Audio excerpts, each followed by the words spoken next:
सामाजिक कार्यकर्ते सोनम वांगचुक यांच्या उपोषणाचा आज 17वा दिवस असून त्यांची प्रकृती चिंताजनक असल्याची माहिती समोर आली आहे। त्यांच्या सहकाऱ्यांनी आणि काळजीवाहूंनी वारंवार उपोषण मागे घेण्याची विनंती केली, मात्र सोनम वांगचुक यांनी ती विनंती शांतपणे नाकारत आपल्या भूमिकेवर ठाम असल्याचे स्पष्ट केले। यावेळी त्यांनी सरकारला थेट प्रश्न विचारला, मला उपोषण सोडण्यास सांगू नका, त्याऐवजी आमच्या मागण्यांवर साधी चर्चा करण्यासाठीही केंद्र सरकार तयार नाही का? हा प्रश्न सरकारला विचारा, असे ते म्हणाले। आपल्या मागण्यांबाबत सरकारने सकारात्मक संवाद सुरू करावा अशी त्यांची भूमिका कायम आहे।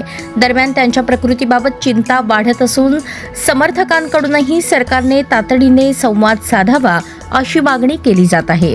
या प्रकरणातील पुढील घडामोडींवर सर्वांचे लक्ष लागले आहे।